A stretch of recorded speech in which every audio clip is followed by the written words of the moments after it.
Welcome to Qutub आवाज। आपने कभी सोचा है कि हमारा दिमाग किस तरह डिजाइन हुआ है? हम अक्सर उन चीजों की फहरिस्त बनाने में माहिर होते हैं जो हमारी जिंदगी में नहीं है।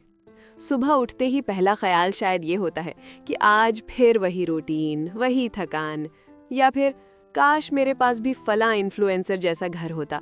हम अपनी मौजूदा जिंदगी को हमेशा किसी और की परफेक्ट दिखने वाली लाइफ से कंपेयर करते रहते हैं। इस कंपैरिजन से एक अजीब सी खामोश बेचैनी या एंग्जाइटी पैदा होती है, एक ऐसा एहसास कि कुछ भी सही नहीं हो रहा। फिर हम उन ब्लेसिंग्स को, उन नेमतों को जो हमारे पास हैं, फॉर ग्रांटेड लेने लगते हैं, जैसे हमारी सेहत, हमारा घर, हमारे सर पर छत, एक पुरखुलूस वफादार हमसफर। ये सब फिर हमें नॉर्मल लगने लगते हैं। हमारा पूरा फोकस उन चीजों पर चला जाता है जो मिसिंग है या फिर दूसरों के पास है। ये जो फोकसिंग ऑन व्हाट्स मिसिंग का पैटर्न है ना, ये दरअसल एक स्कैसिटी माइंडसेट है, यानी ऐसा माइंडसेट जो आपको हमेशा अधूरा महसूस करवाता है। आप चाहे कितना ही कमा ले, कितना ही आगे निकल जाएं, अगर फोकस लैक पर है तो आप कभी सुकून महसूस नहीं कर पाएंगे। क्या आपको भी लगता है कि आपने अपनी मौजूदा खुशियों से नजरें चुराकर उन खुशियों का पीछा करना शुरू कर दिया है जो आपके पास नहीं है? देखें, हमारा असल मसला ये है कि हम अनकॉन्शियस इनग्रैटिट्यूड का शिकार हो चुके हैं। क्या आपको पता है, जब हम हर वक्त शिकायत करते रहते हैं, चाहे वो मौसम की हो, मुल्क के हुक्मरानों की, ट्रैफिक की हो या अपनी इनकम की, हम दरअसल अपने गिर्द एक ऐसी इनविजिबल मैजिकल दीवार खड़ी कर लेते हैं जो नई अपॉर्चुनिटीज और खुशियों को हम तक पहुंचने ही नहीं देती। कमी पर फोकस करना हमारी मेंटल एनर्जी को भी निचोड़ लेता है। इससे हमारे रिश्तों में भी कड़वाहट आती है, क्योंकि हम दूसरों में भी सिर्फ कमियां ढूंढते हैं। हमारा मोटिवेशन खत्म हो जाता है, क्योंकि हमें लगता है कि कुछ भी करने का क्या फायदा, लाइफ तो ऐसी ही रहेगी। ये माइंडसेट हमें जज्बाती तौर पर अंधा कर देता है। हम उन मोजिज़ों को देख ही नहीं पाते जो हर रोज हमारे सामने होते हैं। याद रखिए, जब तक आप उस चीज की कदर नहीं करते जो आपके पास आज है, तब तक कल की बेहतरी आपको कभी खुश नहीं कर पाएगी। नाशुक्री दरअसल एक ऐसी दहलीज है जहां से आगे नेगेटिविटी शुरू होती है। इस जज्बाती अंधेपन को दूर करने के लिए रोंडा बर्न ने एक किताब की शक्ल में हमें बेहतरीन फ्रेमवर्क दिया है, जिसका नाम है द मैजिक। इसे सिर्फ एक किताब मत समझें, ये आपके माइंडसेट को रीसेट करने का एक ट्रेनिंग प्रोग्राम है।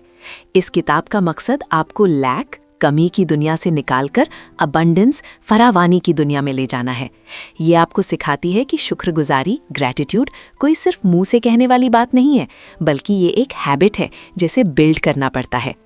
इस प्रोग्राम के लिए आपको किसी मखसूस अकीदे या मैजिक पर यकीन करने की ज़रूरत नहीं है। आपको सिर्फ मुस्तकिल मिजाजी की ज़रूरत है।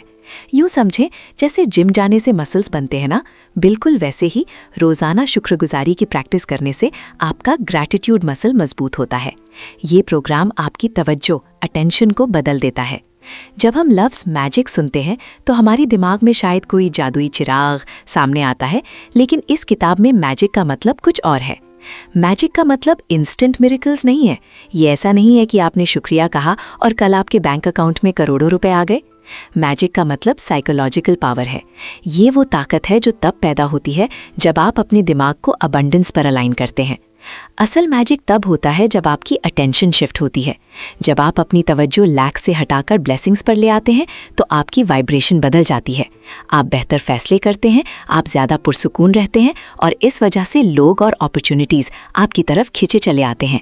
ये साइंस है, जिस चीज़ को आप अप्रिशिएट करते हैं वही अप्रिशिएट होती है। लोग अक्सर सोचते हैं कि जब सब कुछ ठीक हो जाएगा तब मैं शुक्रगुजार होऊंगा, लेकिन द मैजिक कहती है कि जब आप शुक्रगुजार होंगे तब सब कुछ ठीक होना शुरू होगा। फोकसिंग ऑन लैक दिमाग में स्ट्रेस पैदा करता है। स्ट्रेस से कॉर्टिसोल रिलीज होता है, जो आपकी क्रिएटिविटी और प्रॉब्लम सॉल्विंग एबिलिटी को बंद कर देता है। दूसरी तरफ, जब आप ग्रैटिट्यूड प्रैक्टिस करते हैं तो आपका दिमाग डोपामीन और सेरोटोनिन रिलीज करता है, जिससे आपको प्लेजर, मोटिवेशन और कामनेस मिलती है। ग्रैटिट्यूड कोई नाइविटी नहीं है कि आप अपनी मुश्किलात को नज़रअंदाज कर रहे हैं, बल्कि ये एक स्ट्रेटेजिक चॉइस है। ये लॉजिक है।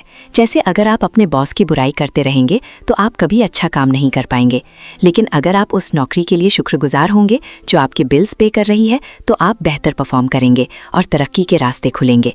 ग्रैटिट्यूड की पावर आपको विक्टिम से क्रिएटर बना देती है। वीडियो के इस हिस्से में हम बारी बारी उन एक्सरसाइजेस को समझेंगे जो रोंडा बर्न ने हमें प्रैक्टिकली बताई हैं, ताकि हम उनको आसानी से अपनी जिंदगी में अप्लाई कर सकें। नंबर 1, जो पास है उसका एहसास। सबसे पहला कदम है अपनी मौजूदा ब्लेसिंग्स को पहचानना। इसका सबसे बड़ा टूल है काउंट योर ब्लेसिंग्स। रोजाना 10 ऐसी चीजें लिखना जिनके लिए आप शुक्रगुजार हैं।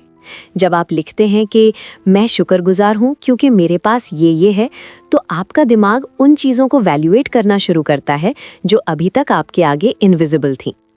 एक और खूबसूरत प्रैक्टिस है द मैजिक रॉक। रात को सोते वक्त एक पत्थर या कोई भी चीज हाथ में पकड़कर दिन भर की सबसे अच्छी बात सोचना।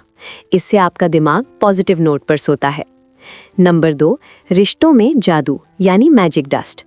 हम अक्सर अपने करीबी लोगों से शिकायत रहती है। ये किताब सिखाती है कि कैसे हम दूसरों पर मैजिक डस्ट छिड़क सकते हैं, यानी उनकी अच्छी बातों की तारीफ करके।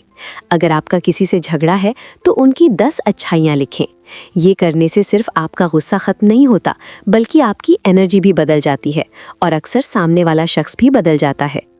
नंबर 3, पैसा और काम। पैसा उनके पास आता है जो उसकी कदर करते हैं। अगर आप अपने बिल्स देखकर गुस्सा होते हैं तो आप स्कैसिटी को दावत दे रहे हैं। द मैजिक का असूल है अपने हर बिल पर लिखें thank you for the money, और मैं शुक्रगुजार हूँ उस सर्विस के लिए जो मुझे मिली, बिजली, इंटरनेट, खाना। जब आप पैसों के लिए शुक्र करते हैं तो आप मनी स्ट्रेस से बाहर निकल आते हैं। नंबर 4, मिलने से पहले शुक्रिया यानी ग्रैटिट्यूड फॉर द फ्यूचर। ये एक्सरसाइज मैनिफेस्टेशन का सबसे बड़ा राज है। उन चीज़ों के लिए शुक्रिया अदा करना जो अभी आपको मिली नहीं है लेकिन आप चाहते हैं। इसे मैजिक वांट या फ्यूचर ग्रैटिट्यूड कहते हैं। जब आप किसी मकसद के पूरा होने से पहले ही शुक्रिया कहते हैं तो आपका दिमाग उस गोल को पॉसिबल मानने लगता है और आप उस रुख में मेहनत करने लगते हैं। आइए अब तवज्जो के कानून का साइकोलॉजिकल असर समझते हैं। जिस चीज़ पर आप फोकस करते हैं वो एक्सपैंड होती है। हमारे दिमाग में एक फिल्टर होता है जिसे रेटिकुलर एक्टिवेटिंग सिस्टम कहते हैं। अगर आप एक लाल रंग की कार खरीदना चाहते हैं तो आपको हर जगह लाल कार दिखने लगती है। क्यों? क्योंकि आपने अपने RAS को फिल्टर दे दिया है। ग्रैटिट्यूड दरअसल आपके RAS को ब्लेसिंग्स का फिल्टर देता है। जब आप रोजाना शुक्र करते हैं तो आपका दिमाग पूरी दुनिया में से उन मौकों को ढूंढ निकालता है जो पहले आपके सामने थे पर आप देख नहीं पा रहे थे। अप्रिशिएशन आपके अंदर से रिजेंटमेंट यानी बुग़्ज़ को निकाल देती है, क्योंकि दिमाग एक ही वक्त में शुक्र और नाशुक्री नहीं कर सकता। इसकी प्रैक्टिकल शुरुआत आज से ही करें। मॉर्निंग रूटीन, आँख खुलते ही पहला लफ्ज़ शुक्रिया बोलें। अपने जिस्म के हर हिस्से के लिए शुक्र करें जो सही काम कर रहा है। फाइनेंशियल स्ट्रेस, जब भी कोई खर्च करें, दुख महसूस करने के बजाय उस पावर के लिए शुक्र करें कि आपके पास पे करने के लिए पैसे हैं। फैमिली इंटरैक्शंस, आज अपने स्पाउस को किसी ऐसी बात पर थैंक यू कहें जो वो रोज करते हैं लेकिन आपने कभी नोटिस नहीं किया, जैसे खाना बनाना या घर की सफाई। करियर गोल्स, अपनी मौजूदा जॉब की 5 अच्छी बातें लिखें, भले ही आप उससे नफरत करते हो। ये आपको पॉजिटिव माइंडसेट में लाएगा जो अगली जॉब ढूंढने में मदद करेगा। आइए देखते हैं अब की प्रैक्टिस के दौरान बहुत से लोग कहाँ गलती करते हैं। फोर्स्ड पॉजिटिविटी, द मैजिक का मतलब ये नहीं है कि आप अपने दुख या तकलीफ को झुठलाएं। अगर आप दर्द में हैं तो उस दर्द को महसूस करें, लेकिन उस दर्द में डूबकर सब कुछ बुरा है मत कहें।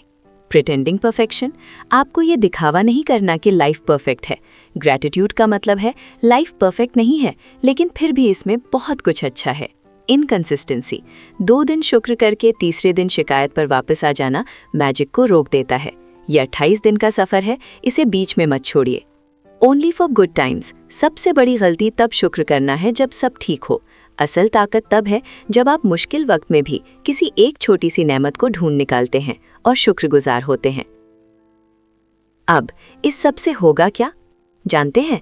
सबसे बड़ा असर जो ये प्रैक्टिसेस आप पर डालेंगी वो है आपकी आइडेंटिटी की तब्दीली। अब तक शायद आपकी पहचान एक ऐसे इंसान की थी जो स्ट्रगल कर रहा है, जो अनलकी है या जो हमेशा परेशान रहता है। ये कंप्लेनिंग आइडेंटिटी है। ग्रैटिट्यूड आपको एक ग्रेटफुल पर्सन बना देती है। आप एक ऐसे इंसान बन जाते हैं जो अबंडेंस में रहता है। जब आपकी आइडेंटिटी बदलती है तो आपका सेल्फ परसेप्शन बदल जाता है। आप अपने आप को कीमती समझने लगते हैं क्योंकि आपको दिखता है कि आपके पास कितनी नेमतें हैं। ये एहसास आपके अंदर से कंपैरिजन भी खत्म कर देता है, क्योंकि आप अपने नसीब पर खुश होते हैं। अब हम आपको 7 डे स्टार्टर फ्रेमवर्क देंगे। इसे आज से ही शुरू करें और अपनी जिंदगी में मैजिक देखें। Day 1, count 10 blessings. सुबह उठकर 10 चीजें लिखें और हर एक के बाद 3 बार थैंक यू बोलें। Day 2, the magic rock. एक पत्थर ढूंढें और सोते वक्त दिन की सबसे अच्छी बात याद करें। Day 3, magic relationships. 2 करीबी लोगों की तस्वीर देखें और उनकी 5 अच्छी बातें दिल में बोलें।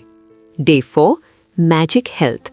एक कागज पर लिखें, thank you God, your gift of health is keeping me alive, और इसे दिन में 5 बार पढ़ें। Day 5, magic money. अपने पुराने बिल्स निकालें और उन पर लिखें, thank you for the money. Day 6, magic work. आज जो भी काम करें उसका शुक्रिया करते हुए तसव्वुर करें कि खुदा आपके हर शुक्रिया को नोट कर रहा है। Day 7, the magic escape. आज एक भी बुरी बात या शिकायत नहीं करनी। अगर गलती से कोई नेगेटिव ख्याल आए तो फौरन उसके बदले 3 अच्छी बातें बोलें। दोस्तों, जिंदगी में सब कुछ बदल सकता है, नौकरी, रिश्ते, हालात, लेकिन एक चीज़ जो हमेशा आपके इख्तियार में है वो है आपका एहसास शुक्र। जब आप शुक्रगुजार होते हैं तो आपका चेहरा बदल जाता है, आपकी आंखों में चमक आ जाती है और आपका दिल हल्का हो जाता है। ताकत शाउटिंग में नहीं, अप्रिसिएशन में है। कंसिस्टेंसी से ये छोटी छोटी तब्दीलियाँ आपकी ज़िंदगी में एक बड़ा मौजज़ा बनकर सामने आएंगी। याद रखें, आपके पास आज भी इतना कुछ है जिसके लिए हज़ारों लोग तरसते हैं। बस अपनी नज़रों को थोड़ा सा साफ करें और देखें, मैजिक हर जगह है। अभी कमेंट सेक्शन में सिर्फ एक ऐसी चीज़ लिखें जिसके लिए आप आज शुक्रगुजार हैं। उम्मीद है कि आपको आज की किताब का खुलासा पसंद आया होगा और इससे आपने बहुत कुछ सीखा होगा। अगर आपको आज की वीडियो पसंद आई है तो इसको लाइक करें। कुतुब आवाज़ को सब्सक्राइब करना ना भूलिएगा। एक और नई किताब के साथ दोबारा हाजिर होंगी। तब तक के लिए अपना ख्याल रखिएगा।